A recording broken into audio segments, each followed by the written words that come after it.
Good afternoon, and thank you for joining our program today. My name is Sophia Eccleston. I'm a commissioner on the Florida Commission on the Status of Women.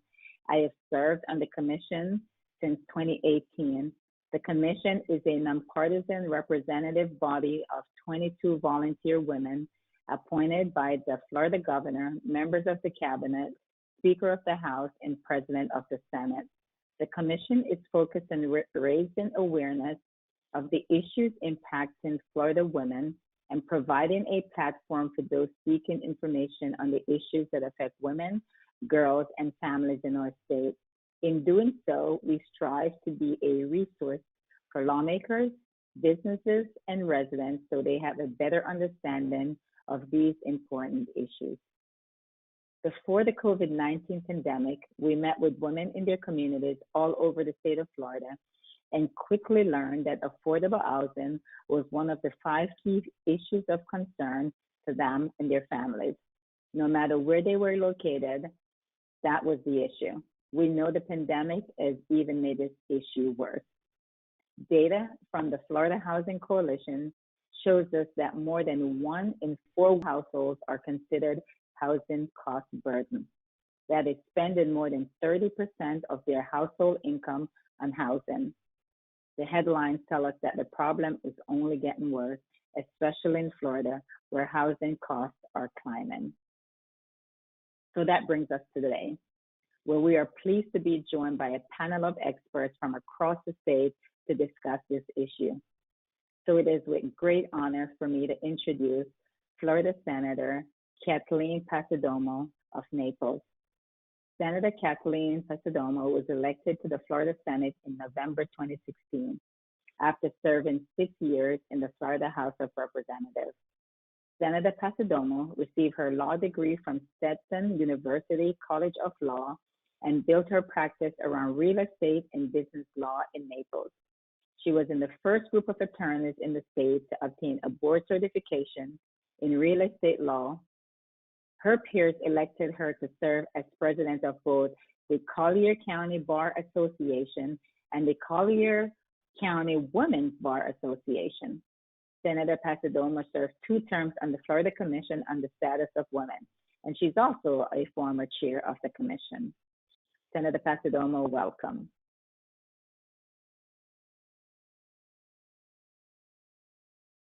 Good morning. I'm Kathleen Passidomo, Florida State Senator from District 28.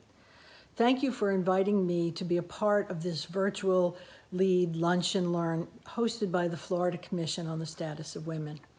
We're here to talk about affordable housing today, but since this is a commission on the status of women in Florida, I wanted to take a minute to talk about the status of women today. COVID has had a real long-term impact on everyone, but especially women. Alarmingly, nearly 1.8 million women across the nation dropped out of the labor force around the pandemic. This could be a reflection of women's participation in the service industry or the fact that many women had to or choose to focus on their family during this crisis. Many have found it challenging to resume to work. Currently, women's participation in the workforce is at lowest it has been for decades. It's a flashback to the 80s. I say all of this because it's clear that women need our support now more than ever. I was a working mom, and it's not easy to work while raising your children. You want to make sure your children receive all the love and attention they deserve from you. And you also want your career to grow and thrive. It's a difficult balance for any working mom, but it's even harder when you layer on other challenges like access to quality education, good health care, and affordable housing. I believe it's the government's job to keep people safe, and that includes access to essential services. I also know that if we want our state to continue to grow and thrive, then we must ensure there are promising opportunities and a good quality of life for the people of Florida. We must ensure housing in Florida is available and affordable so that our workforce and our families have a safe place to live. In Florida, we use revenue collected from the documentary stamp tax to support the Sadowski Trust Fund.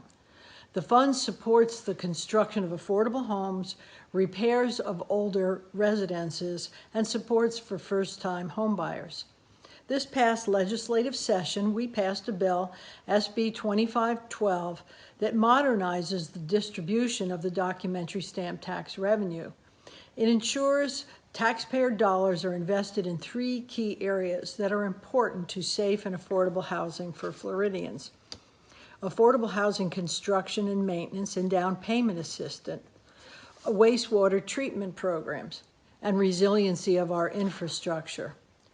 With this legislation, we invested more than $200 million this year to support state and local affordable housing programs. And that investment will grow as our economy grows and collection of documentary stamp tax grows. Affordable housing is important to our state, and through SB 2512, we made great improvements to the state law to ensure there is a steady stream of funding to support affordable housing and other critical infrastructure needs. We need to do more. The Sadowski Affordable Housing Trust Fund was established over 30 years ago, and times have changed. I believe we need to reconvene the coalition of community leaders, advocates, and organizations that came together 30 years ago to create the Affordable Housing Trust Fund programs. We need to take a deep dive into what has been working and what hasn't, and what our modern day workers' needs are and how we can address them, particularly our frontline workers, our first responders, teachers, and healthcare personnel. I am committed to working with my colleagues in the legislature to address these very important issues. Thank you for the opportunity to speak with you today, and I look forward to working with you in the years ahead.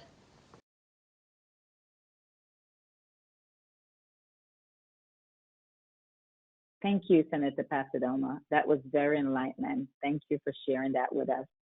It is now my great honor to introduce our guest panelists. First up, we have Letitia Green Cobb of Jacksonville. She is a housing advocate and Georgia attorney. Latasha is the managing attorney of a nonprofit law firm that offers housing and financial education and counseling as well. Latasha began housing counseling during the height of the Great Recession in 2008. Since that time, she continues to educate and empower individuals to attain affordable housing. In July 2017, Governor Rick Scott appointed Latasha to the Florida Housing Finance Corporation as a low-income advocate. Prior to that appointment, Latasha served as a mayoral appointee for Jacksonville Housing Finance Authority. Latasha is a native of Jacksonville, Florida. She received her Juris Doctorate from Florida A&M University College of Law in Orlando. Latasha also has a Master of Education in Educational Technology from Strayer University. Welcome, Latasha. Next, we have Mandy Bartle of Fort Lauderdale. 15 years ago, she organized South Florida's first regional housing conference, first countywide housing needs assessment, and the first coalition of businesses, community groups, and government to address affordable housing. The efforts resulted in formation of the South Florida Community Land Trust, in which she has served as the executive director since 2010. Mandy holds a bachelor's from Carnegie Mellon University in Architecture and Urban Studies, where she also completed graduate coursework in public policy and management. She has been a leader on local issues, serving on numerous boards and committees, including most recently as chair of the Fort Lauderdale Affordable Housing Advisory Committee and on the board of the Community Reinvestment Alliance of South Florida. Thanks for joining us, Mandy. Finally, I would like to introduce Teresa Mayo of Lakeland. Teresa serves as Planning and Housing Manager for the City of Lakeland. She works to bring new development into the city and has done some incredible things with affordable housing. She holds a Bachelor of Design from the University of Florida as well as a Master of Science in Architectural Studies from the University of Florida. So thank you all for joining us.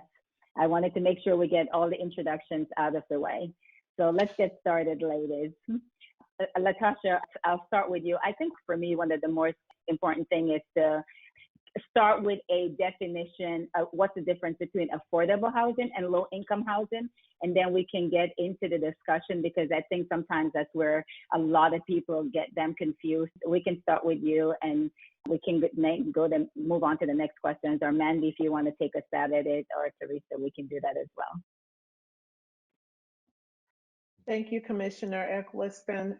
I think you pretty much covered it in the opening in terms of, what cost burden means. So cost burden is at 40% and affordability is at 30%.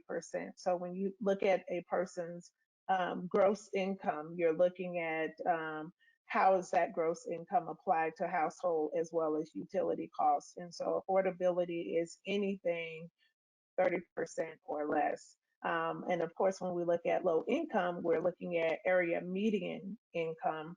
And so when you're at 60% or lower, and sometimes in some cases, it may be 80%. But, I think many times low income housing is stigmatized. And so it's often confused with affordable housing. So neither one should be stigmatized. I think everyone is in a situation for a period of time if they choose to make some changes.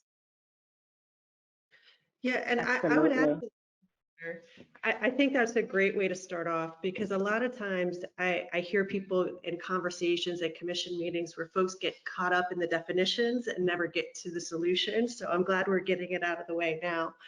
But you're exactly right, Latasha. I mean, a lot of these definitions are related to median income and are defined for different programs. So 50% of the area median income is very low income, 80% is low income. And then you go up a little higher and people start saying moderate or middle income or workforce. And the one additional point that I wanted to make was, not only is there a stigma against low income, but there's additional confusion that's sometimes created between workforce and affordable.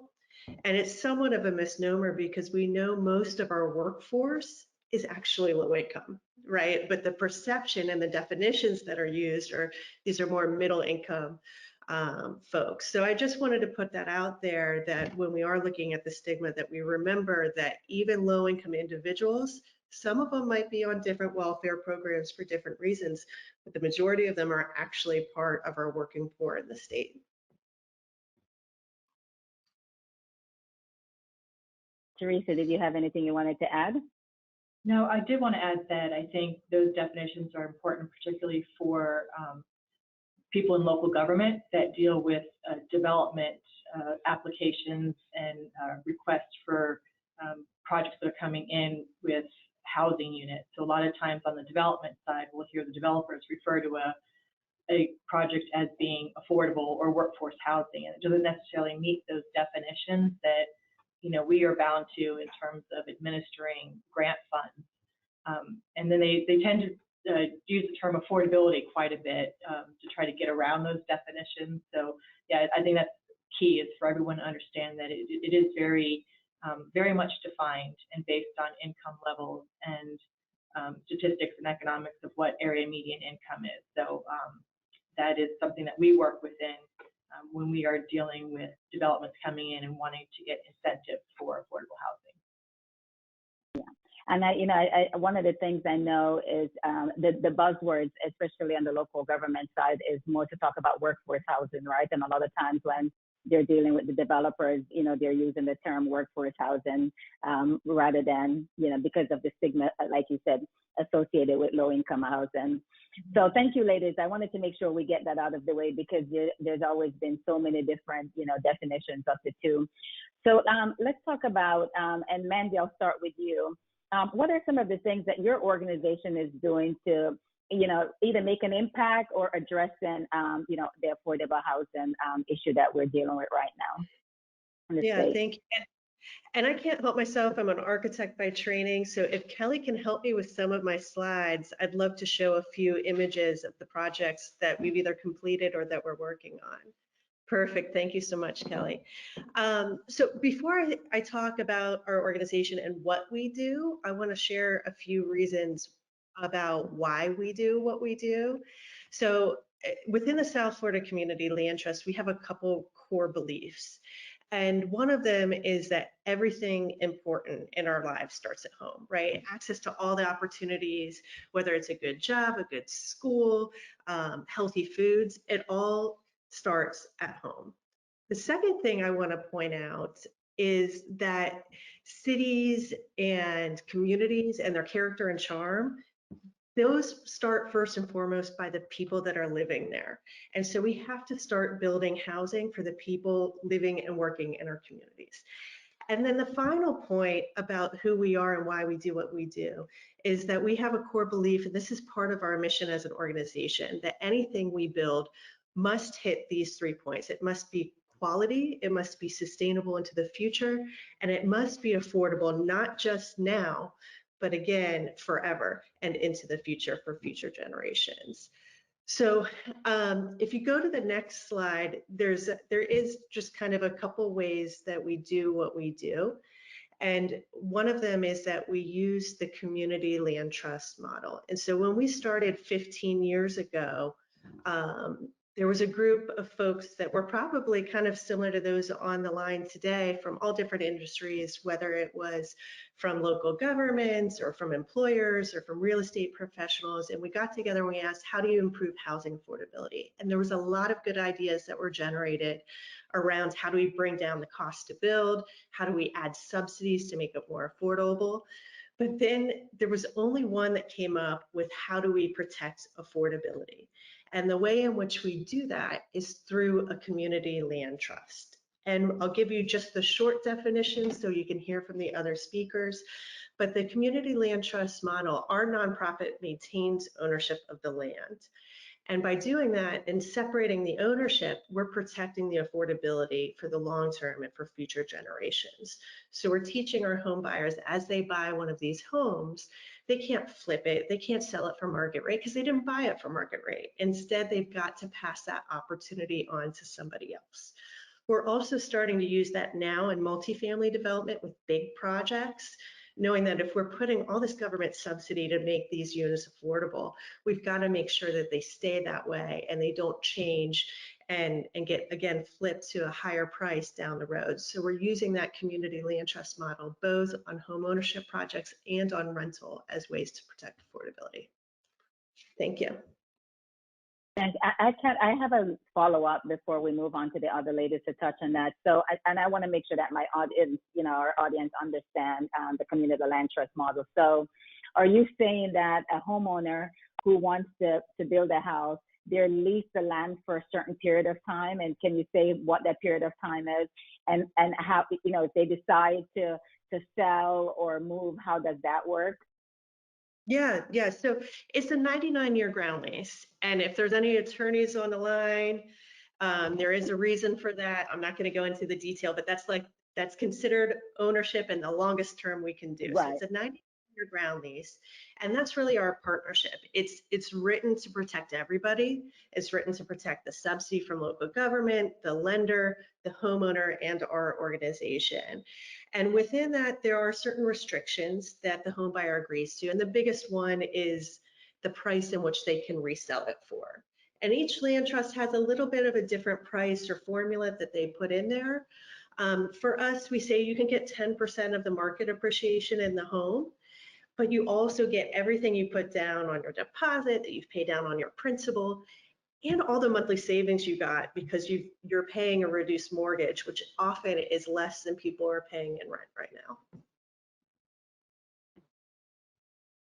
Thank you. Thanks for clarifying that. Okay, we'll go to Teresa. Do you want to share some of the things that your organization is doing? Sure. So as a local government, the city of Lakeland is what's called an entitlement community, which essentially means that we are allocated funds from HUD based on our population And we're also awarded State Housing Initiative Partnership Funds through the Florida Housing Finance Corporation. So those are the typical functions of our housing programs. And historically, those programs have focused on home ownership and rehabilitation of existing housing stock. But as was noted earlier about the highlighting of the need for affordable housing units within the state, our focus has shifted, and with the direction of our city commission, to really look at ways to produce new units within the city of Lakeland. So we've added to those typical housing programs and come up with some other things in terms of financial incentives for developers to hopefully incentivize them coming to Lakeland to seek out development projects here. So those financial incentives include impact fee waivers, which is not uncommon for affordable housing. We've also looked at how we can best leverage some of those grant funds that we receive with local general fund dollars and also funding through our community redevelopment agency to provide loans to developers and specifically multifamily developers at this time. In addition to the impact fee incentives and the loans, we also have established a land bank program where we have aggressively tried to get city and community redevelopment agency property that's been on the books, get that off the books. You know, the city's been bearing the cost of maintaining that property in many cases for a long period of time. So we have offered those up to builder developers that go through a pre-certification process. And then they are able to purchase those lots, and they do have to build an affordable home on the lot up to 120% of area median income. And at this time, we're actually in the process of entering into contracts with those builders. And so we don't have anything coming out of the ground yet, but anticipate to see that later this year. Thank you. Latasha, what about you? Thank you. I actually sit as the vice chair of Florida Housing Finance Corporation, which was created over 40 years ago, and we are the state's housing finance agency. So, you know, commonly known as a HFA that administers state and federal resources to help provide affordable homeownership and rental housing options to families throughout Florida. One of the examples of the resources that we use is the funding from the Sadowski Trust Fund. So Florida Housing Finance administers those monies. Since our inception, Florida Housing Finance has provided housing assistance to more than 2 million Floridians and households. We also, on the rental side, have funded approximately 300,000 multifamily units since 1992 through programs such as the State Housing Initiatives Partnership, which is commonly known as SHIP. Florida Housing Finance has provided $2.5 billion to local governments to assist in financing affordable homeownership and rental housing for lower income families at the local level since 1992. Also, some other programs that Florida Housing Finance have engaged in is such as dispersing billions of dollars of funding and assisting hundreds of thousands of families over 40 years with more than $9.6 billion provided towards homeownership first mortgage assistance since 2004 and more than $729 million in down payment assistance since 2004 as well. So Florida Housing Finance, we are, you know, doing a lot of the work throughout the state in terms of, you know, providing the support that the developers need and the households and individuals within our state need in order to achieve affordable homeownership. Awesome. And, you know, I know you mentioned the Sadowski Fund, and I know it's, you know, that fund have been getting swept for so many years. And so I think recently there was some changes to that, but, you know, there's still a lot more work to be done. So, you know, we'll see what happens there.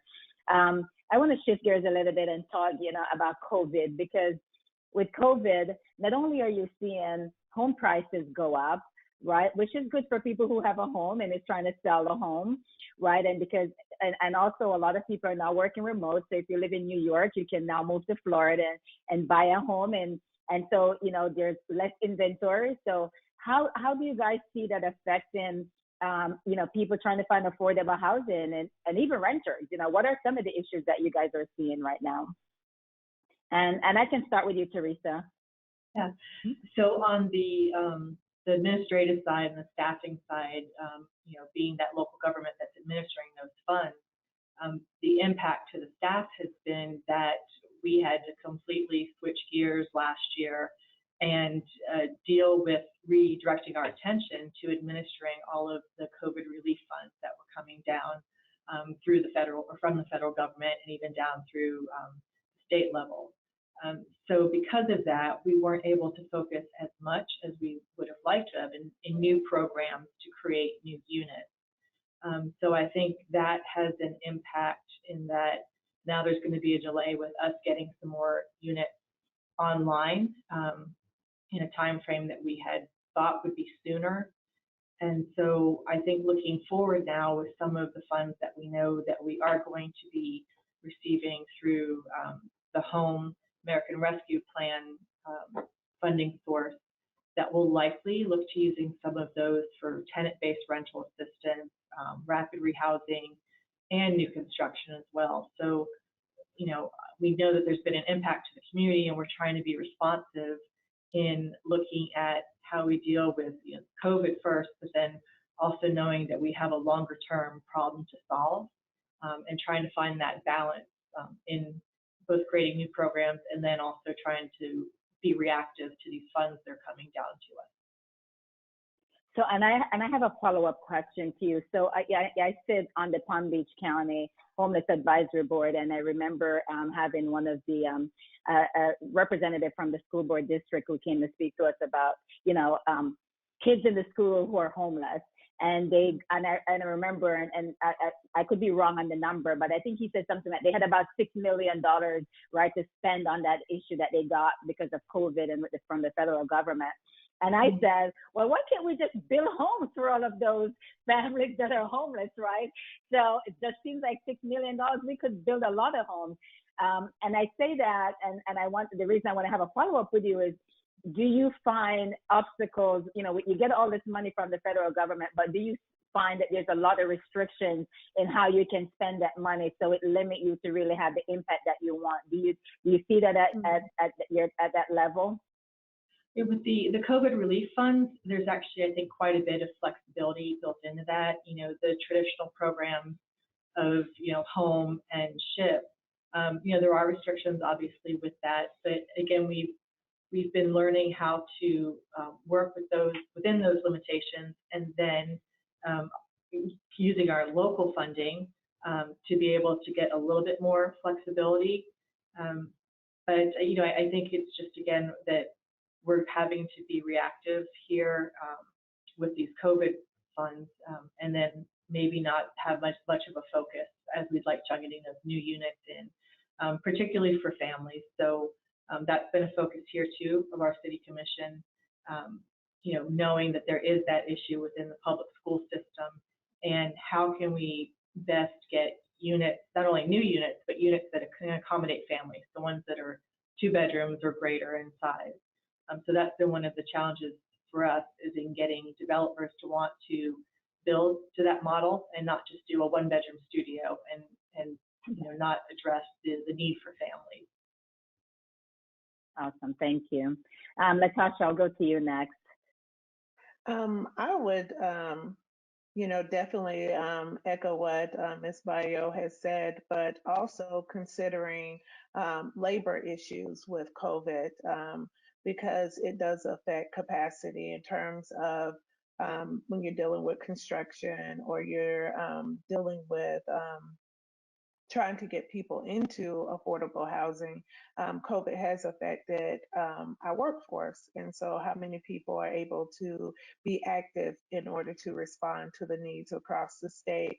I do think that Florida has been extremely fortunate to have had the breadth and depth of resources to respond but many times, capacity, becomes an issue. So early in the pandemic, and with an allocation from our governor, DeSantis, Florida Housing provided approximately $150 million to assist low and moderate income households to maintain housing stability and protect, the most vulnerable neighbors that we have here.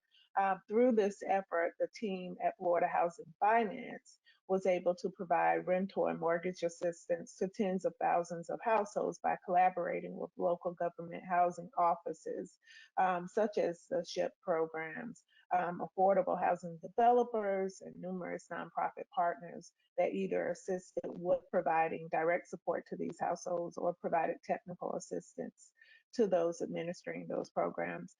Additionally, our state and local government partners have been able to stand up programs with other funds made available through the CARES Act and or the American Rescue Plan Act to assist individuals and families with rental arrears, mortgage forbearance, and provide housing counseling for COVID impacted households. But, we still get back to capacity. So, capital hasn't per se been a concern, but at times capacity is a concern because when people are exposed or are sick with COVID, then of course the ability to handle a lot of the concerns, it slows down a bit. Thank you. And I know you touch on some of the things I want to get to later on and some of the things that we're doing, but I want to hear from Mandy on, how is, what is she seeing, with the COVID and, how it's impacting affordable housing right now. Yeah, as this pandemic drags on for another year, there's a lot of different areas that it's, I think at the beginning, we were most concerned for our residents, right? Because we know with any disaster, it's the folks that are low income that are hit the hardest. And so one of the first things we did back in March to April of last year is we surveyed our residents, and I want to say about 80% said either they were already directly affected at work from COVID and layoffs, or they were anticipating some loss in income. And that's probably more than others because a lot of our residents are in the retail sector, or they might be small business owners, but they're doing things like hairdressers or house cleaning businesses. So a lot of that was shut down for a long time. We were really fortunate to have a lot of the local foundations step up and work with us early on to give direct relief to those residents. Then you're right, Latasha, the state stepped in and allowed existing programs to shift to rental assistance. And now there's a lot of money coming in from the federal government. And I want to share a resource for those listening. It's myflfamilies.com. And for those who are needing rental assistance, check it out. You can search it by county to see what funding's available. And there's a lot of money out there. And each county has different rules, but it can cover a lot of background and even a few months going forward. We were hoping that would be tied in to the eviction moratorium being lifted. So people would get the rental assistance, eviction moratorium's lifted, they've already paid up, right? But we know there's been kind of a mismatch in timing, which is definitely a concern for a lot of our renters. But then when you switch gears, I heard Teresa talk about housing production from the government side and not getting funding out, not focusing on that side of things, but also we've got just a backlog of anything that you're looking to buy, whether you're looking to buy a car, a couch, or copper for a house. It takes a lot longer to get in those supplies. And so we're seeing timing wise, projects having some delays ordering. I mean, it's everything from windows to lumber, you name it. There's been a price escalation and there's been a time delay. And we do know any developer on the line knows that time is money. And these are real numbers and are having real impact. So, that along with the demand that you mentioned with people moving here, I mean, the costs are just rising up and up and up. And while it seems counter, you'd think costs would go down in a major crisis situation. Costs are just escalating in every direction right now. Again, I think part of that is, people are finally spending time in their home and everyone's doing remodel. Hey, I'm guilty of it, right? And so that demand is just driving up the cost. And so imagine, what it's like for someone who is just trying to find, a place to call home. They don't have 3-4 months that they want to wait for materials to come in. They want to find a place, right away. So ladies, I know that, we've been talking about the issue, and I want to turn to something a little bit more positive. If we can just touch on some of the things that's happening in the state, right? Either on the state level or the local level, in different organizations.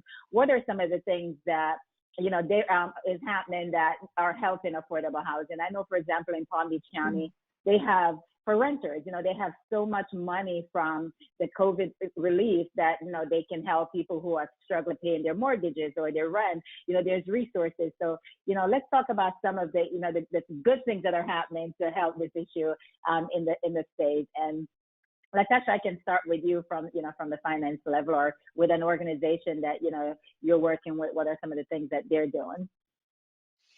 So for families that are looking to become homeowners, Florida Housing Finance offers a variety of 30-year fixed rate first mortgage loans and up to $10,000 in down payment and closing cost assistance programs.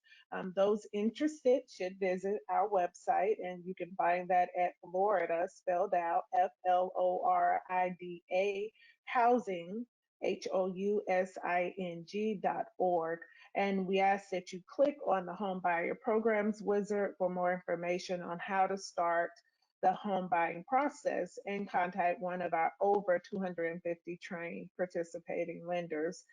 As for the rental side, families looking for affordable rental housing throughout the state that fits their needs, income, can visit our affordable housing locator, Florida, housingsearch.org. That link to search affordable rental options is also on the homepage of Florida Housing Finance's website. So we do have options available for homeowners as well as renters who are looking for affordable options. Thank you. And Teresa, we'll go to you. Yes. So I mentioned earlier about with COVID, as a local government having to be reactive, and maybe a better word to choose would be nimble. So we've had to learn how to do things differently and more quickly. And to that end, even though we are, in the instance of the Home American Rescue Plan Fund waiting for HUD to release its rules, we are ahead of that, looking at what do we want to focus on, knowing that we do have people who are struggling with their rent, struggling finding units. And so again, to that end, we're looking at doing some things that we haven't done before, that tenant-based rental assistance, to allow people to move into market rate units, which we have a lot under construction right now.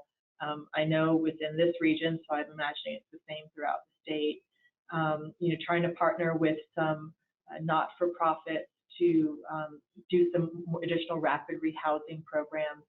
And again, on the new construction side, we're going to keep on with that. We've got to increase the number of units. So aside from knowing what the deficiencies are with construction costs and supplies, we also have this increasing population. Everyone wants to come here to Florida. And so we know, going out 10 years from now, what our population projections are, and we have to get ahead of that. We have to, plan for that increasing population, and deal with an existing problem, so it's not as as much of an issue 10 years from now. So again, with that, looking at different programs, and on the new construction side, just continuing to leverage our funds to best be able to incentivize developers to come to Lakeland. We've so far been looking at multifamily. We're going to be looking at ways now to get some additional single family units here, so that we do have a good mix and variety of housing choices, because we know that that also plays into what people find is affordable in terms of what they can afford to either rent or purchase in terms of a housing unit. So, there's some of the things that we're doing, we'll continue to do. I would also say that on the policy side, we know that there are some things that we can be doing differently, and so we'll look to changing policies where needed. As an example, right now with our zoning code, we are making changes to allow for the use of mobile homes and tiny homes that would be categorized as RVs, for example, just to get other options out there for people to consider, especially in the area that we're in. Those are housing units that are not uncommon. And again, with stigma, I think there's usually a stigma when you say a mobile home, it's, manufactured home. So we're really just working to increase supply and variety of housing types. Thank you. Mandy? Yeah, so we're a land trust, so I'm going to focus on one piece, which is land, right? Right. That's where you start if you're building anything new. And there's a couple of things we're doing. One is we are trying to partner with local governments or nonprofits or faith-based groups to get property and start using public land for public good. So there's been a big push and advocacy around that here in South Florida. And then the second thing we've done is we've realized it's a really competitive market, and we've got to act like every other cash investor in this market. So we've established what we've called an accelerator fund, and we've gotten some seed capital from Citibank to the tune of $700,000 so that we can start buying land and not hold that long term, but hold it while we assemble financing to build on it. And then the third thing that we've done is we're trying to be a little more strategic and targeted. We cover a really big region in South Florida, and I'll joke with some of my national colleagues. There's a statewide group in Delaware. I'm like, my region's bigger than your whole state, right? So we're trying to target areas in particular that we can build affordable, resilient communities near transit. So those are areas on higher ground, close to public transportation. And we've received an initial investment of $5 million from JP Morgan Chase through our Housing Link initiative. And we're partnering with some local CDFIs like Solar Energy Loan Fund and the Florida Community Loan Fund and Enterprise to be able to buy those properties and build new units that will ultimately put in the land trust to preserve affordability. And we've got some aggressive goals. So we've got sites under control right now that once we assemble the financing to build would yield about 450 units in the region. Awesome. So ladies, I have one last question, and all of you can take it or some of you can take it. So we talk about things that the government is doing, that organizations are doing, local government, state government. But I always like to bring it back home, right? I like to bring it back to the people.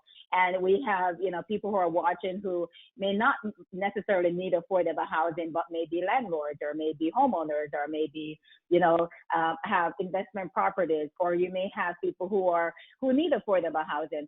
What is one thing that what advice that you would give? What are some of the things that they can do to help with this issue, right? One thing that someone who's looking for affordable housing, or someone who may have a house that is affordable housing that they want to sell or rent, what is one takeaway for them? Like, if you want to help this issue, what can you do? Who would like to take that? Let's start with go ahead, Teresa. If there are units available, so we get asked that all the time, where is there a list of available units? And it's very hard to track that, especially for those that are not income restricted and have some type of government assistance where they have to be tracked. So I would say that in those instances, those individuals should reach out to the housing office at their local government and see what potential there is for creating some type of consolidated list of available units, and then to see whether or not they want to themselves become an affordable housing developer and commit to having income restricted properties. So that's one thing that I would offer for those who may have the properties. And then for those who have a general interest, just advocacy. So, every year there's that fight with the Sadowski funds, right? So it's usually those who are in the business that are being the ones to advocate. And it, because this is something that impacts every community, throughout this country, people really need to become involved and understand the issue and reach out to their legislators and let them know that they support the funding and the programs for affordable housing. Absolutely. Thank you. Thank you very much. Latasha, did you want to say something? I actually would echo what she said entirely, because it is truly a concern there. Definitely, if we were able to create some type of, inventory to be able to know what is available out there, because there is a sincere, concern when you're now currently trying to look for a property and is selling beyond the list or the appraised value. And so many borrowers, especially those that possibly cost burden or threatening not to be able to afford housing, just don't have the cash to compete with those type of borrowers. So, in terms of what could we do to address that issue, that's a challenge that we still need to work on. But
that you'll be the lucky one that gets it.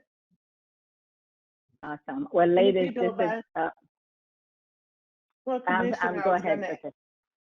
Yeah, Commissioner, I wanted to add, if they were willing to go to a HUD-approved housing counselor who will work with them on pre-purchase or rental, counseling in order to find affordability. So, that's a great resource that we have that is often underutilized.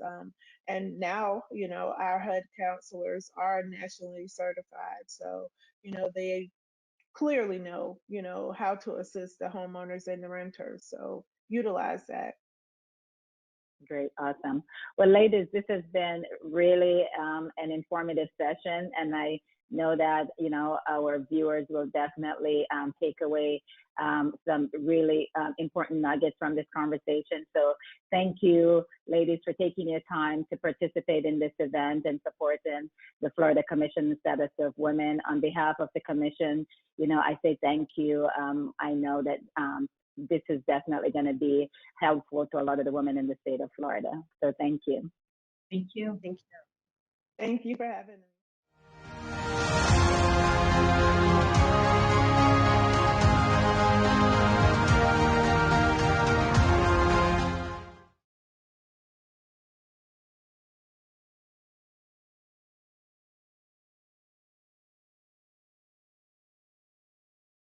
Well, good afternoon, everyone, and thank you for joining our program today. I hope everyone has your tea ready as we pay homage to our suffragists who organized tea parties and even branded their own tea called Equality. This is going to be a very interesting and informative, and I might say timely discussion today. I'm Commissioner Lori Day, and I have had the pleasure of serving on the Florida Commission for the Status of Women for the last couple of years.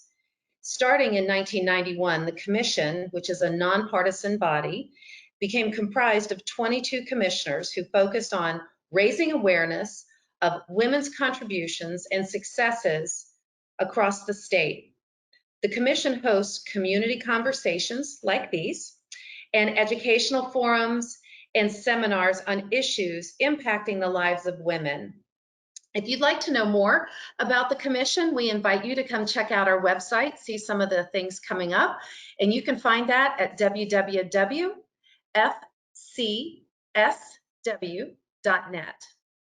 Part of the Missions Commission is to recognize and celebrate the history of women and how it has become woven into our fabric of our state and our national story.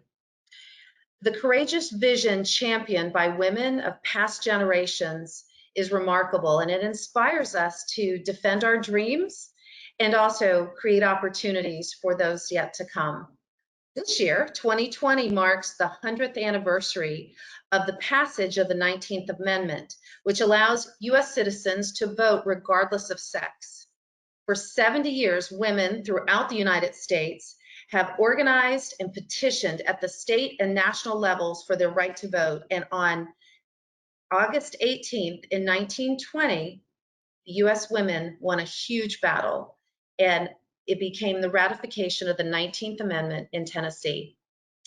Since then, women have largely exercised this right. And as a matter of fact, in every U.S. presidential election dating back to 1984, women have outturned at the voting poll at slightly higher levels than men.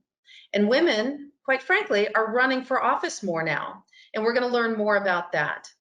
Joining us today who's going to give us some insight onto the impact of women voting is none other than Dr. Susan McManus. I'd like to tell you a little bit about her before she jumps in. And quite frankly, she probably doesn't need much of an introduction. She probably feels like kind of a household name right now, as well as a familiar face. But Dr. McManus is a distinguished university professor at USF. She's in the political science area.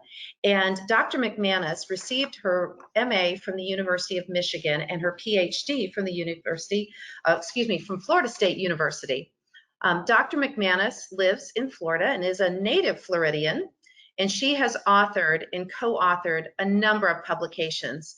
And you can find those in a variety of venues, but I'd encourage you to check out Florida's Minority Trailblazers, the men and women who changed the face of Florida government.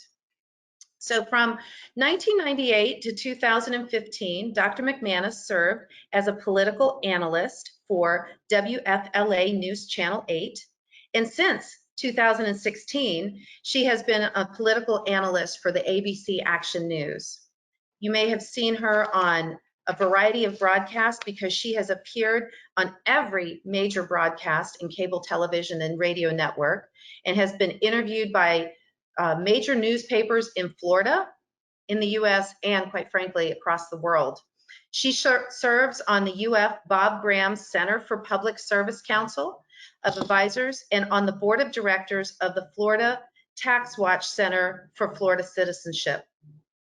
She claimed Tax Watch Center for Florida Citizenship and chaired the Florida Elections Commission from 1999 to 2003. And by the way, just so you know, going into our conversation, Dr. McManus is not affiliated with any political party.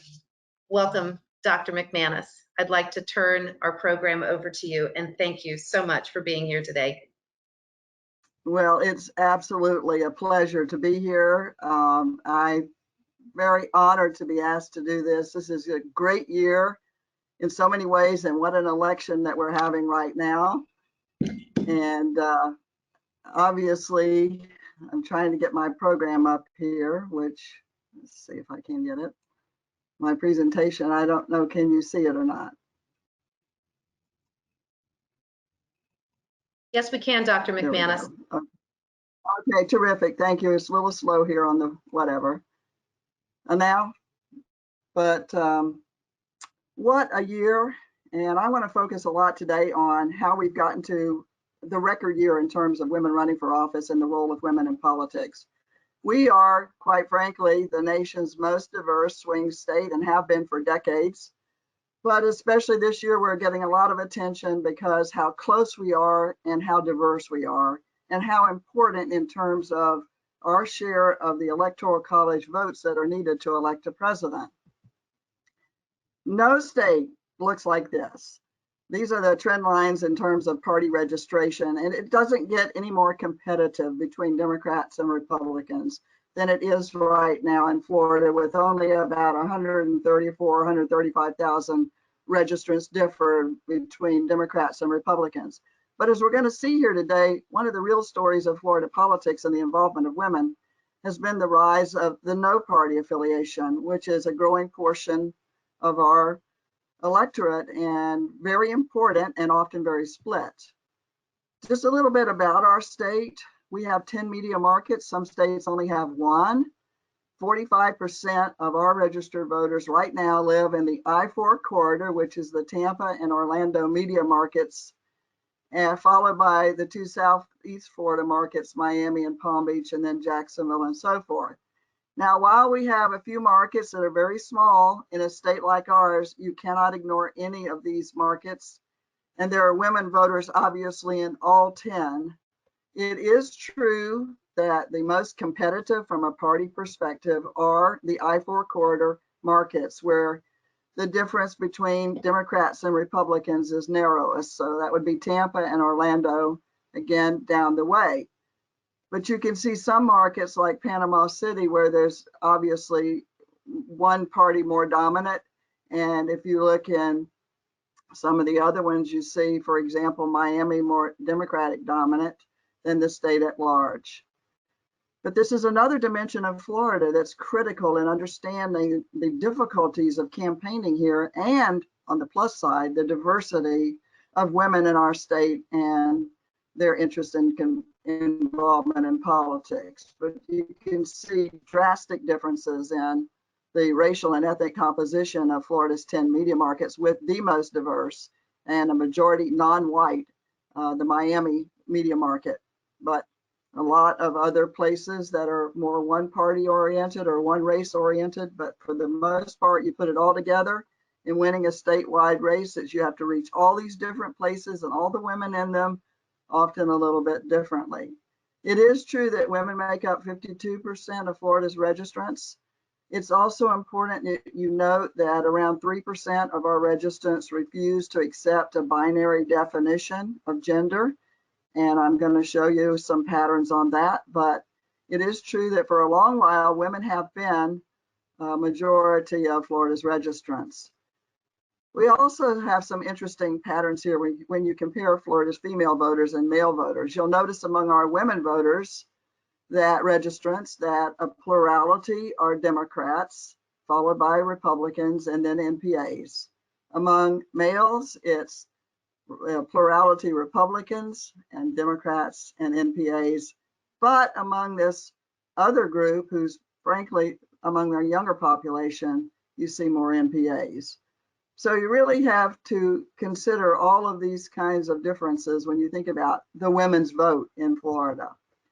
It's also true that women make up a larger share of Florida's Democrats than Republicans. There's still a plurality of Republicans and also of NPAs, but not other, which would be libertarians and minor parties.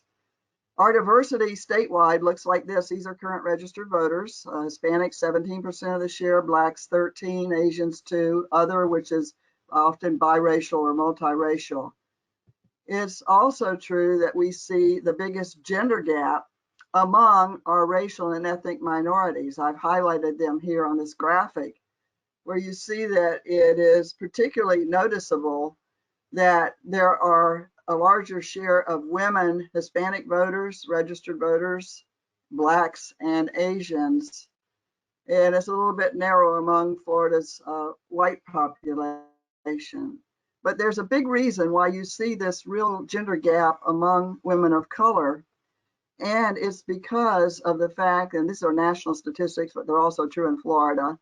If you look at who's going to college and who's getting degrees, associates, these are associates and bachelors, you'll see that there is a tremendous gender gap within these minority communities, and it's women who are the ones who are going forward with education, and that affects their participation in running for office and a lot of other things.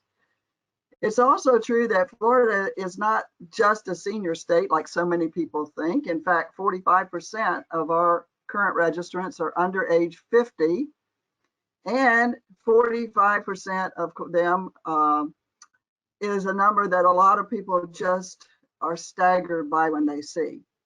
I personally prefer to use generations as a way of looking at how women of different generations and ages are targeted in outreach and issues and so forth. And this particular slide shows you why, as political analysts, we tend to prefer this way of looking at age. So if you look at the baby boomers, the 56 to 74-year-olds, all the different presidents that span the maturation of that generation and the different kinds of issues, and then you fast forward to Generation Z, which is the 18 to 23-year-olds, and the experiences that they've had. I call them the hashtag generation, by the way. Only two presidents. Look at Congress as doing absolutely nothing to help them particularly. The way that they communicate with each other, the issues, social justice, the environment, and so forth are predominant. Very, very different than the older generations. And so you simply cannot reach all women in Florida through the same messages or the same issues or the same means of communications. It is true that these two youngest generations were getting a lot of attention this election year because they're the growing generations, and that's Generation Z, and the millennials are, slightly over a third. But if you add Generation X, the three youngest generations together are well over half of Florida's registered voters, and yet so much attention this election is focused on older women, which in my judgment may be a mistake for candidates and parties who are just doing that.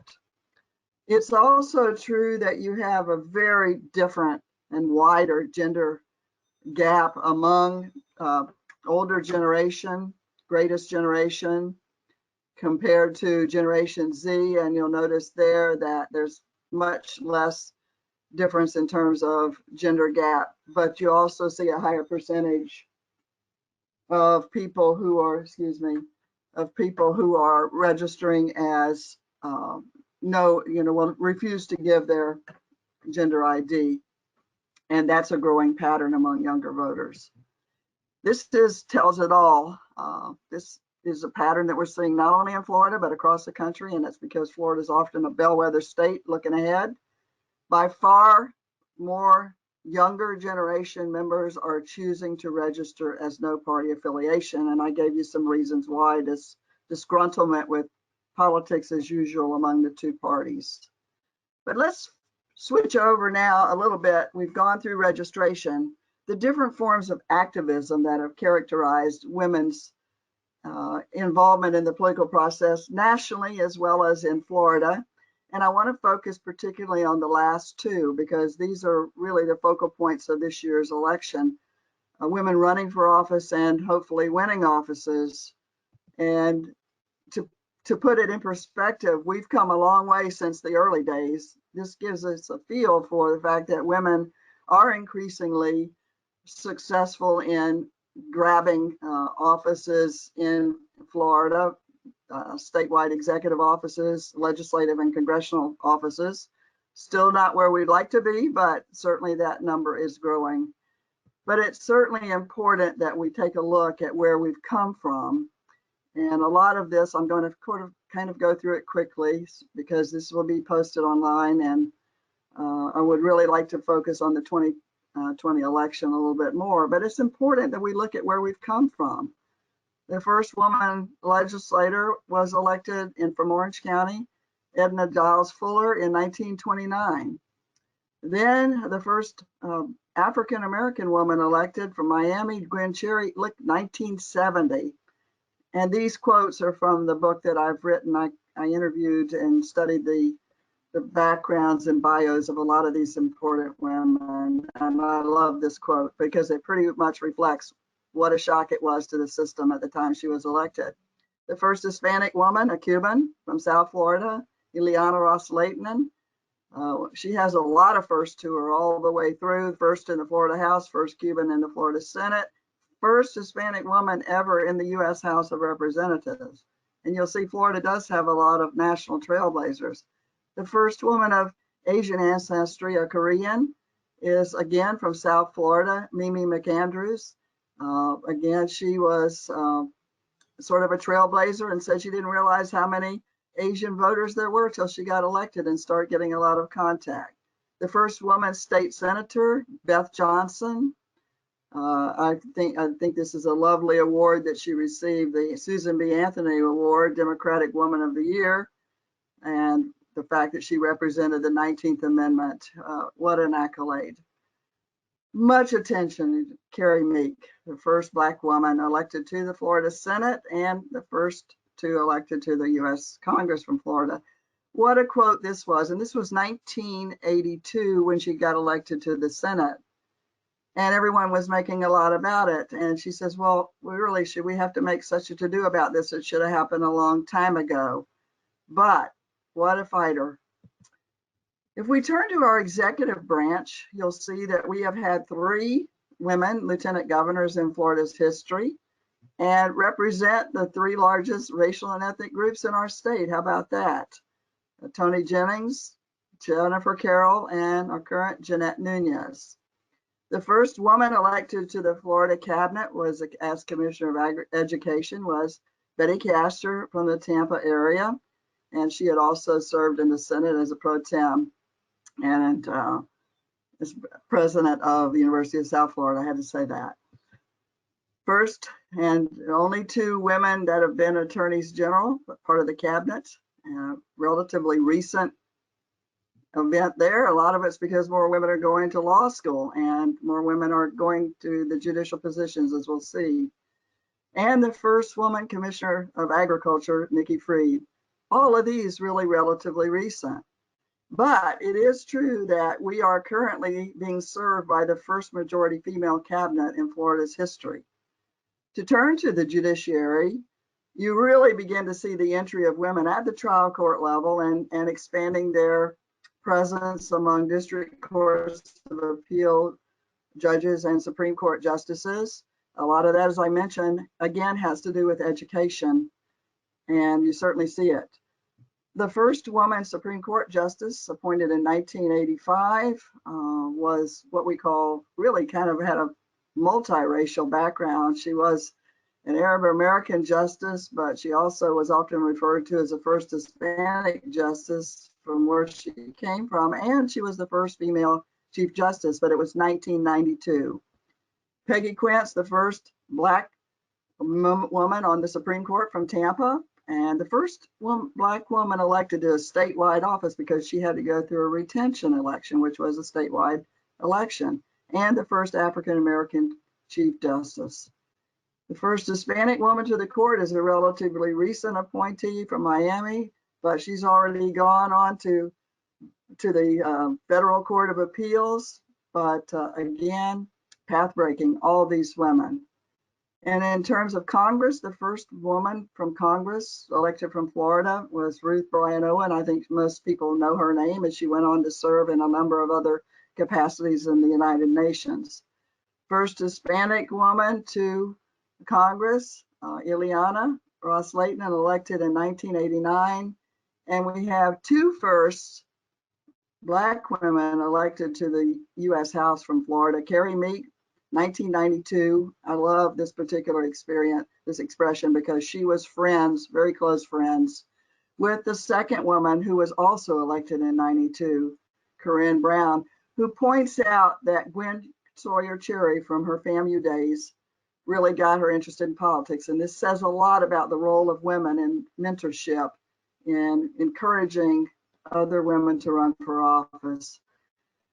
In terms of our first and only U.S. Senator, female U.S. Senator from Florida was Paula Hawkins, elected in 1991.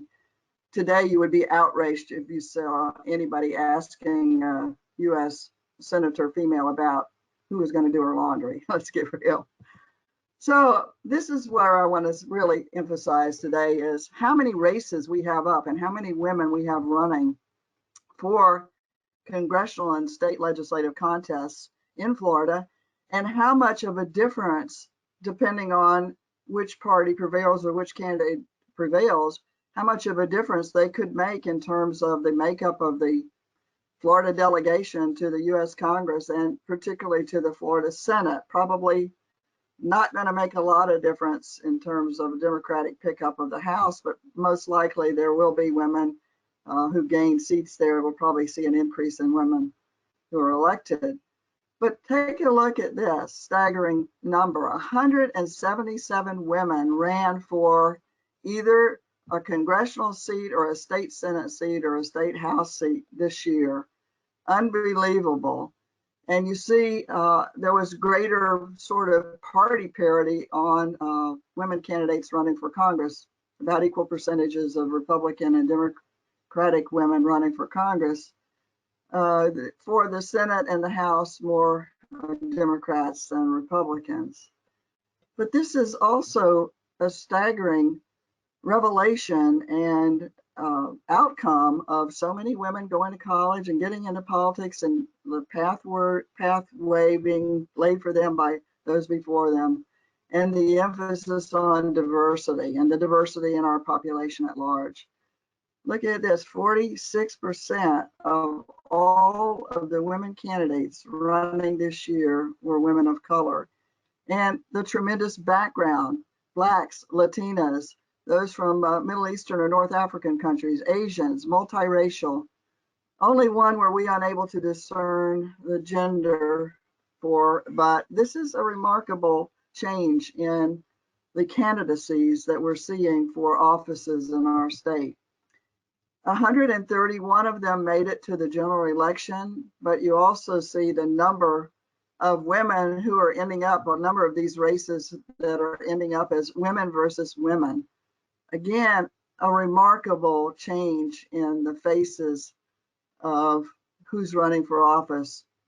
And the fact of the matter is when you have women from both parties running against each other, it reflects the maturation of our system and the sort of, it's no longer news when you have a woman running for a seat in the Florida legislature or the Congress.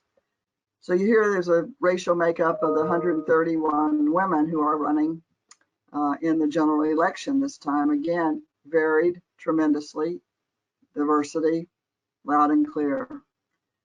And so much of this, as I mentioned, many of these new candidates are first-time candidates or, you know, maybe second-time candidates, but a lot of this is, I go back to our educational system in our state. It's producing more women than men, but it's also producing women who believe in activism and the equity of representation, whether it's in the business world, the political world, the nonprofit world. But you clearly see that. And this also explains why we're seeing an increase this year. NPR has sort of headlined that 2020 is the year of the woman donor, and the campaign contributions are surging. And a lot of that, again, tracks back to women becoming more successful in every profession, seeing an importance of giving money to candidates, being players in the political process in terms of campaign contributions. We in Florida have two groups that focus a lot of their donations. They're donor groups that have a partisan and ideological leaning to them. For the Democrats, it's Ruth's List, and for Republicans, it's Maggie's List. And the contributions for these two groups have been going up and up every single year. So now we've looked at sort of registration and activism and candidacies. Let's look at who votes. What are the voting patterns? Do women vote alike here, or what do we see traditionally in our state? first, we have to take a look at what Florida looks like. These are county-based maps. The two maps on the left show you the pattern. The red is a county that went Republican, and blue would be a county that went Democrat. The lighter shades reflect smaller margins.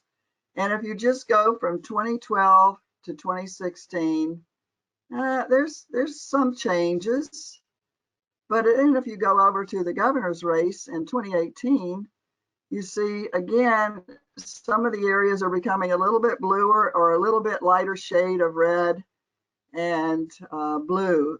And that sort of explains why we had such a tight election in 2018. But I love this headline when it ran in the New York Times, and I knew from the first time I see it that this would be a must in any program that I've given this election cycle that focuses on women, because there is a tendency to say the women's vote. But as we've clearly seen already, it's the women's votes. People, and women particularly, don't think alike. And anybody that tries to cast it as this monolithic vote are making a very big mistake in Florida. And I love these two photos. They were both from a Palm Beach Post article that sort of contrasted and emphasized this particular headline. You even see this in the voting patterns a little bit about how Florida women voted in the presidential race 4 years ago. And you see that women were 53% of the voters. This was from an exit poll. But the women's vote in Florida, 50% voted for Clinton and 46% for Trump, was the closest of any state in the entire country. And then you turn to the governor's race and you see in that off-year election or midterm year election that a few more women voted than men than did in the 2016 race. But you also see that it turned a little bit bluer.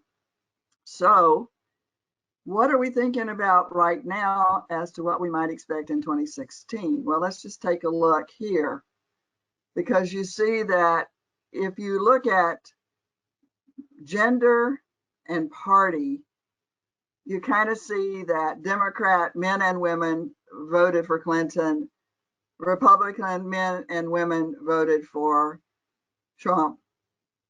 But if you actually take independent men and independent women, they were much more divided. And that's the difficulty of reaching these NPA voters who are independent or no party for a lot of reasons.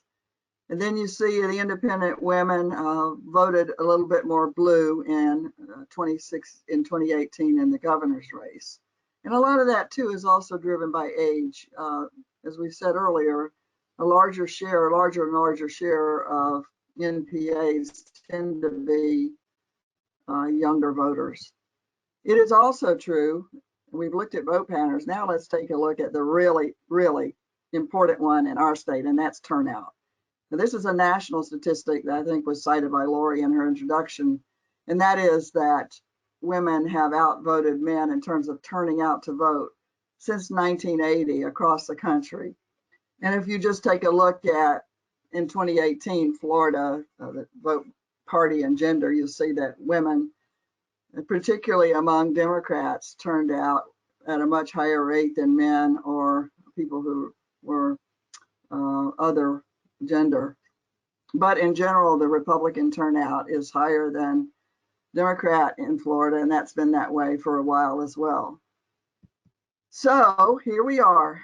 Once again, Florida toss up, as we have been for the last 4 or 5 elections. This has never strayed. This is a very famous map put out by Larry Sabato at the University of Virginia. And from the get-go, they have been putting Florida as a toss-up. Now, the numbers at the top have changed a little bit, but the toss-up version has never changed.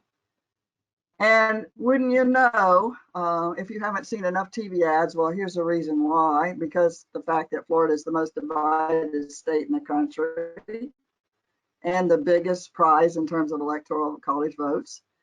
Already $1 billion has been spent on TV ads just in 6 key states. And not surprisingly, the most is spent in, you guessed it, Florida. And if you really analyze who is featured in these TV ads, a predominance, I would estimate at least 80 to 90% of the people and issues, particularly photos of people featured in those TV ads, are women. And you can see again how much money, more money has been expended on TV by the Biden campaign and allied groups than Trump in Florida. But it's really, really difficult to predict who's going to win in this crazy state that we're in, an exciting state, I might add, as a political scientist. Our population grows between one election and another. We really don't know what issue is going to be the issue that really pushes somebody in one direction or another. We only have a couple weeks now before the election, but depending if something could happen between now and then that might cause a voter who's on the edge about A, voting, and B, who to vote for, to move in one direction. And we've already seen two major events occur within the last month of this campaign: the death of Ruth Bader Ginsburg in the Supreme Court vacancy, and then a presidential candidate and the president himself sidelined and hospitalized with the very disease that's the focal point of this election. Plus, we see this tremendous generational divide. I didn't talk much about the ideology, but younger voters are very much more progressive than older voters on issues and on communication ways. They're much more Snapchat, older people Facebook, if you're on, just to take a generational social media divide. And of course, in our state, we're a hard state to poll in because we have such diversity. And obviously, if you're wondering, I'm nearing the end here, if you're wondering why women who are wondering if their vote's going to count or matters in our state, all you have to do is look at this staggering history of elections in Florida. And you see 5 elections in a row, statewide elections, 3 governors and 2 presidential. The margin of victory has been 1% or less. And in fact, it was 0.5% in the 2018 governor's race and went to a recount. There's no other state that is this kind of divided but yet representative view of sort of the country at large than Florida. So absolutely, we are looking at this as the reason why we've done this program today. For anybody who even for a second thinks that the women's vote isn't going to matter and matter hugely in 2020, all you have to do is to look at where we are in Florida. So I'll end with this slide. What an enormously interesting and exciting and sometimes frustrating and everything else. What a great year to have the celebration of the women, the inception of the women's vote, where we were struggling to get any voice heard, to the point now of where we are, that where women's voices are going to be heard loud and clear and could make the difference in who wins the presidency of the United States. So thank you. Wow, that was fascinating and gosh, so timely. I thought I'd stayed up to date with so much, but you really brought such interesting facts and things to consider to mind. So we're going to open it up for some questions in a few minutes. So if our audience wants to start thinking about questions and maybe put those in your chat, we're going to do that. But before we open it up to the audience, I thought it would be really fun if we did a poll and did a couple of kind of questions to see our audience population and just to get to know who all's here with us together. So Kelly, I think you and the commission team are ready to put a poll up. There we go. Are you voting for the very first time in this election? And we will show the results as they come in. So if everyone could take a minute and just answer that first poll, be awesome.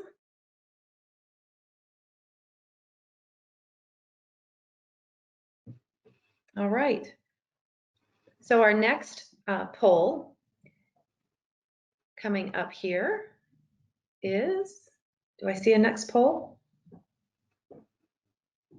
Poll, please. It's coming up. Here we go. So curious. We heard Dr. McManus talk about the contribution level going into women candidates. Contribution can be volunteerism or both. Would love to know for our audience today, how many have volunteered, contributed, done both, or perhaps haven't done that yet? If you could let us know, that'd be great.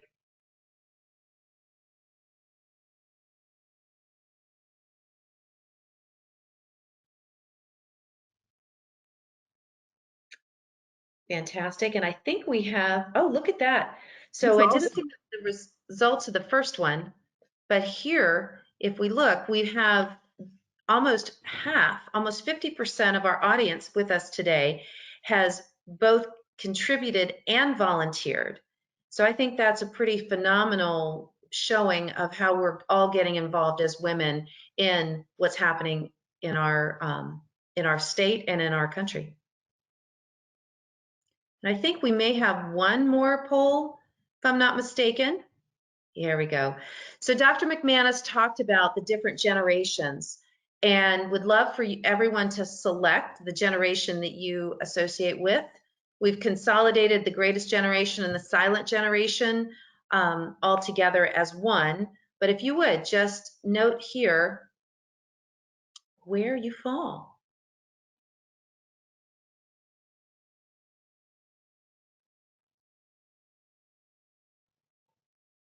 All right, I can't wait to see the results here. So over half are baby boomers, followed by Generation X, and our silent and greatest generation at 20, and then we have 5% that are in our millennial population. Fascinating.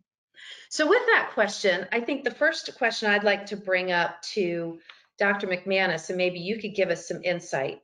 You talked about how the parties are really focused on capturing the women's vote.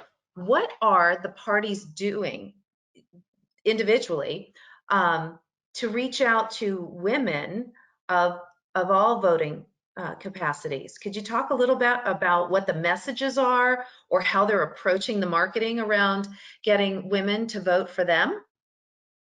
Well, I think it's really even hard to say that there's any one thing. For example, let's just take Latinas in South Florida. Latina voters, the way that the parties often reach out to those voters is through organizing things in the community. Caravans, you've seen a lot of them. Both parties are getting in cars. It's a tradition that comes from a lot of Latin countries that a lot of them have ties to, things like that. In contrast, if you take Black women voters, it's often through the issue of social justice or racial injustices at the moment getting a lot of attention. There, it's often through churches and through women's organizations like Black women's sororities is a very common way that messages are transferred. For rural, white women, for example, you have to use a message of sometimes particularly the economy, or if you're in a farm area, maybe you stress how much is being done on trade bills by one candidate or another. Or you church more religious, you stress more religious diversity and reaching some of the rural women. For suburban women, it's often the messages are aimed right at the suburban mom with kids.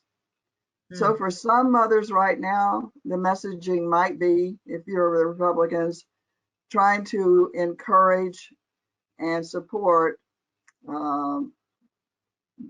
back to school as opposed to online instruction. Or for moms with kids, it's all about the education. I'd say for Democrats are sort of stressing stay-at-home options. But for Black mothers, sometimes school choice is an issue. For other suburban women, it's the economy. For others, it's safety and security, worried about law and order and violence coming into their neighborhoods. That's why it's so hard to give a succinct answer. But you see people, for younger women, using music celebrities, social celebrities, people that have exciting websites that are well known in blogs. You go through that. You go through their social media networks. You don't count on television ads to particularly move those younger women with messaging because they're not looking at it. And by the way, I noticed no Gen Zers here today. Hopefully they're all at school, but not all of them, but a lot of them will be at school. So I think it's just the issues can vary, but more importantly, you have to understand, as we sort of did in this presentation, I have to look at the intersection. And now that's a big movement. I have a young woman who helped me do the candidacy research here, who's a researcher now at the Center for American Women Politics at Rutgers. She's working on her PhD. And she says that most of their discussion these days is about a term called intersectionality, which we sort of did. So for some women, it's, you have to understand what intersects with their gender that's going to push them. Is it an issue? Is it their race? Is it their religion? Is it their party? And which of those weighs most on their minds when they go vote? There's just, I think intersectionality is sort of the theme of what we're looking at in how to figure out how to campaign to different narrow slices of Florida's women voters, which I often describe our state as a giant jigsaw puzzle with many, many faceted pieces. And yet somebody's got to try to craft it and put the pieces together in a clear picture that lets that candidate get victory. And it's very hard. It's harder here than any other state. Fascinating. Thank you. So we have a couple of questions coming in, and I just want to encourage again our audience to submit your questions, and we'll go through as many as we can before we come to the top of the hour. I'd like to put our first question out there, that as a College Park resident, how can I physically help women voters get to the polls? So what are your thoughts on that? Well, there are several ways. I think obviously transportation is often difficult for some, but if you can social distance, sometimes just walking with that person to the polling location, if it's within walking distance, or even if you transport someone and they're worried about going there, unsure with, the social distancing and all of that kind of thing. Sometimes just the physical presence. Obviously, you can't go into the polling location, but you can walk up to the location. There's also the phone. And let me tell you, this is a great question, because one thing that doesn't work is a robocall. One thing that does work is a call from a friend or a neighbor or someone you respect. And what also can often make a difference if you're an older woman is to get a call from a young woman and saying, I'm excited about voting, and can you tell me about it, and how are you going? It's the personal contact at a moment that we're in right now where some people are just afraid to go out or unsure. And also there's always the vote by mail, which the great thing about that now, it's not too late. October 24th is the last day to ask for a vote by mail ballot. But if you're afraid of the mail not getting there in time, we have drop boxes, and drop boxes are a great thing now. A person can simply go to any of these early voting sites and put their vote by mail ballot into a drop box, which is kind of like a mailbox. But absolutely, it's going to the supervisor's office. It's going to get there. But I come back to the thing that always works best in convincing somebody is personal contact with somebody you respect and know or want to know more about. And I think that's a great point in a lot of fronts. I couldn't agree with you more about the robocalls. I'll be so delighted when they stop ringing my phone and my text messages and all of that. But really, when you think about giving someone a call and saying, hey, would you like a ride? Can I help you? I'm going. You want to go with me? We can grab coffee, bring your mask. I got my hand sanitizer, all of that. I think that's powerful. So thank you. So our second question is about, is there a measurable lag in voting for women candidates? And does discrimination against women hinder their electability, especially for the president? Well, obviously, there is always an edge of people who think that men are better at politics than women, but you can see just from our statistics how that's changing rapidly. And, frankly, some of the first successes at the local level have been in rural areas where you might think that, well, there's probably more of a good old boy kind of thing going on, but in fact, women in a lot of those households carry their weight, and so we've seen, if you picked up a political science book on women in politics, it would talk about how sometimes places where you least suspect that there'll be open-mindedness are places where women have had to carry equal weight in terms of the economics of the home. But there's still people who will never vote for women, and there's still women that will never vote for a man at this point, but things are changing.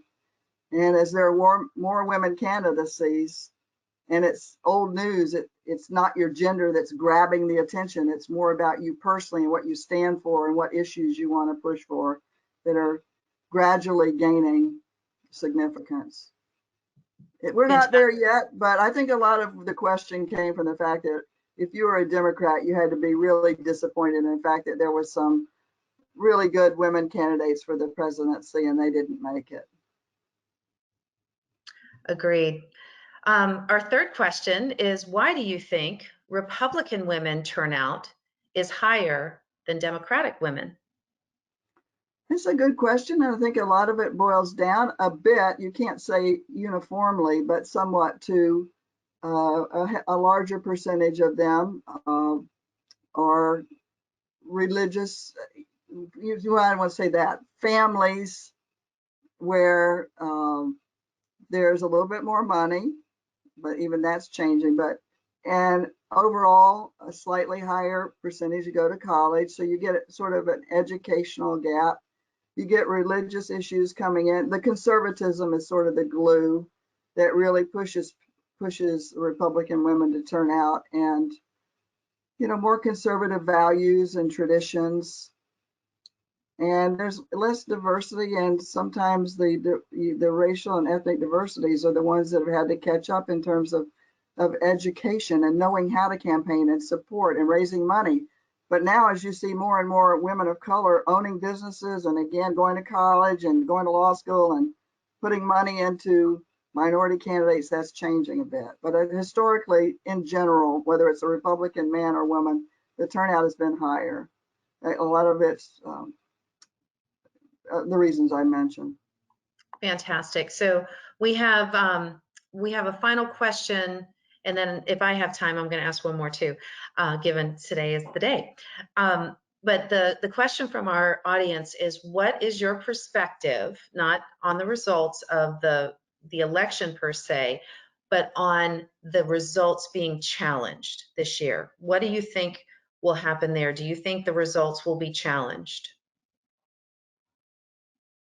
Yes, I do, because we're so close and divided. And some of these states, it's just such a narrow window that there will be people that will get into filing lawsuits. We already know for a fact that you've probably seen stories in Florida this week about how many lawyers have been hired by the Biden campaign and also lined up by the Trump campaign. I think just a month ago, there were already, by one account, 6,000 attorneys across the country that were lined up for Biden, and I'm sure they were about the same for the president. I think it's just the stakes are so high and it's so close and so divided that people will go to whatever degree that they see is unjust, and they'll use the courts as the venue to try and solve the problem. But it is true, on a positive note, that we have better educated Floridians, and across the country, 2/3 of Americans now are aware that we're probably not going to know all the election returns on election night, but for some very good reasons, like in our state, provisional ballots and being able to fix your absentee if you forgot to sign it, cures, and then the fact that military votes are allowed to come in 10 days after. So there's legitimate reasons why you may not know on an election night, but most people are very skeptical. We see a higher percentage than ever of people who wonder about the accuracy of it. And this is, I think, the saddest part about where we're at in this election is people not having as much confidence in the results as we would like. Well, yes, let's hope that there's some positive healing that also comes through this. And your message certainly is a positive note for women, for our history, but as well as our future. And I think that whether you're a Republican, if you're a Democrat, if you're an NPA, that we all have a lot to be proud of where we've come.